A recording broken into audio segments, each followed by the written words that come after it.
Welcome back to my little channel. Today I will revisit E Pluribus Unum. I was thinking of making this video some time ago, and I should have. Here it is. Why do I feel E Pluribus Unum is such an important statement? Because it's what made countries big. Not just America, mind you, other countries too. The thing is, we forget about this. E Pluribus Unum goes way back. Well, but E Pluribus Unum is the basis of fascism too. Yeah, not quite sure if I fully agree with that, but I can understand why you would make that point. And I don't think you were 100% wrong. I'm not 100% right either. The thing is, fascism was a response to a country breaking up from within. And fascists wanted to re-grab their country. Yeah, but fascists were nationalists. No, not really. Don't forget, fascism in itself isn't new. The Roman Empire was a republic, but it had fascistic tendencies. And if a country was overtaken by the Roman Empire, you became a citizen of that Roman Empire. You became one within the many. Now, to the end, or at the end of the Roman Empire, this kind of got fucked up because, well, that's what happens when things get bloated. It fucks up. But if we look back at the turn of the 20th century, 19-something, 1915, 1918, 1920, in Italy we see the re-emergence of fascism. Why do I say re-emergence? Well, I just said that, so I'm not going to do that again. A re-emergence against what? A re-emergence against communism. Communism was basically trying to destroy the country from within.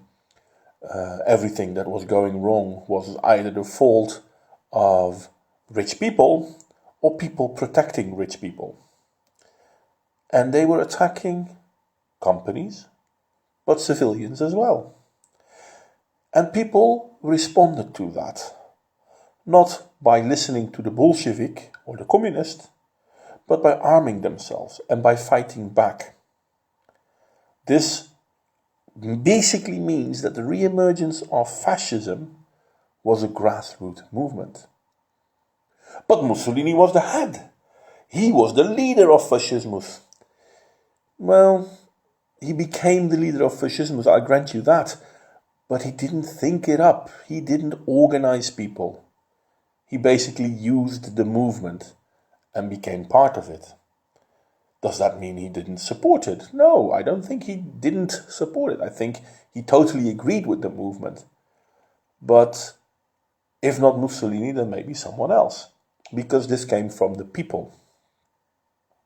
But fascism was part of the Second World War.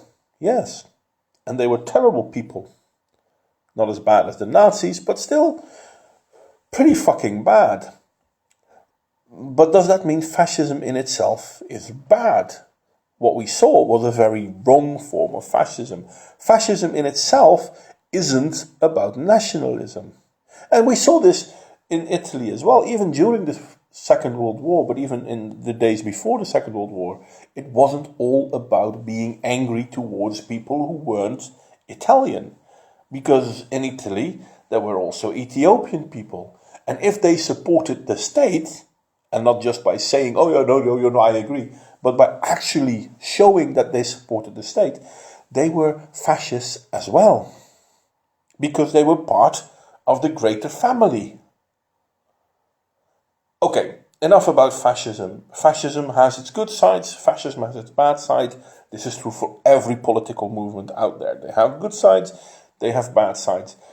The whole trick is to figure out which are the good sides, which are the ones we want to keep, which are the bad ones, which are the ones that we do not want to keep. But what is more important is remembering how fascism re-emerged as a response to left-wing terrorism and aggression within the country. Having said that, I now go back to today. Today we see a lot of movements, Black Lives Matter, feminism, which have basically softened up our society. But there is a new movement that isn't new at all, that is basically trying to tear up our society. They call themselves antifa. Antifa standing for anti-fascistic action. Okay, are they? Well, they claim they are, therefore they must. What is antifa though? Antifa is communism. So, are you telling us now that we have a communistic group using aggression, assault and terrorism to force a country to think as they do? Well, yes. This has been going on for quite a while. I mean, look at what Black Lives Matter did. Same principle. But this is also what the communists used to do in Europe and in Italy in the early 20th century, 1915, so 20th century. Well, yes. And there, eventually, the populists themselves stood up against the communists. Yes, correct, you're right so far. And now, just in Berkeley, we've seen people fighting back against Antifa. Yes, you're still right.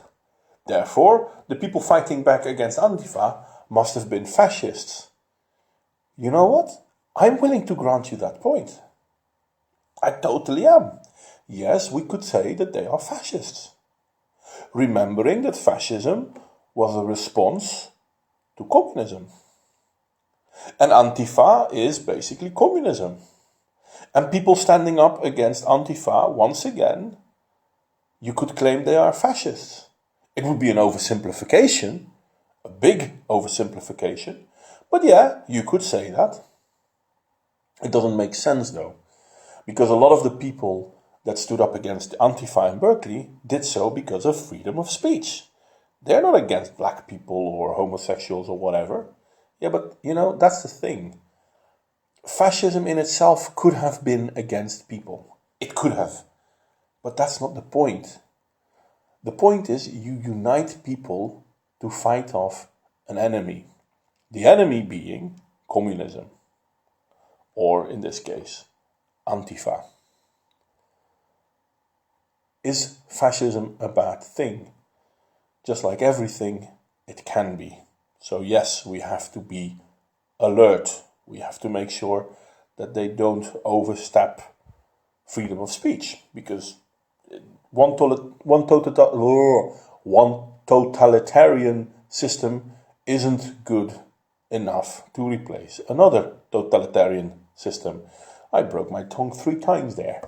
Anyway, so if fascism is going to become totalitarian as well, then yes, that's a huge problem. We need to stand up against that. This is what happened in 1945, 1940 in Italy. Fascism in itself isn't per se good or bad. We, the people, make it good or bad. Well, but by that stance, communism in itself isn't good or bad. Yeah, you're right, it isn't. But people make it bad. There hasn't been a communistic system in the world yet that did not kill those that disagreed with them. Hell, people running around with Che Guevara t-shirts. The dude was a mass murderer. Yeah, but he only killed those against his revolution. Yep. You know who those people were? Civilians, just like him. He didn't only kill rich people. He killed peasants as well, because they disagreed. And this is what's happening with Antifa. Antifa is shutting down free speech because they disagree. They will shut down free speech of everyone. Hell, they try to shut down Milo Yiannopoulos because he's homophobic. The dude is gay. Yeah, but he's a racist. He is a known gay for being very open about the fact that he liked black men. You want to try one more time? Yeah, but he's a misogynist. Well, he's gay, so he doesn't really care about women.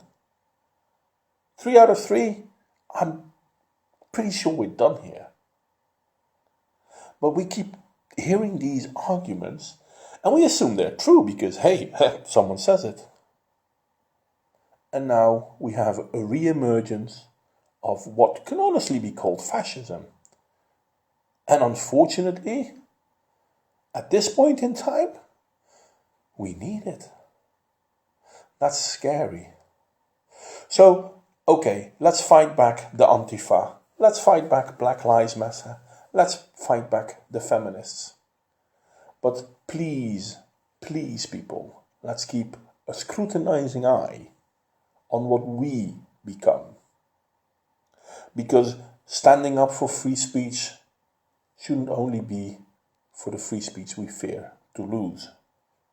It should also be for the free speech those that we disagree with are about to lose. I'm sorry, my English is a bit crap at the moment. It is well past midnight. I'm at work, so sorry for that.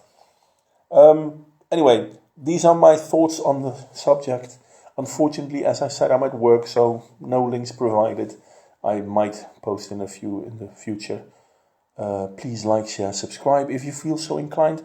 And very, very much appreciating the fact that people give me criticism. So by all means, if you feel there is something that you think I should have done better, let me know.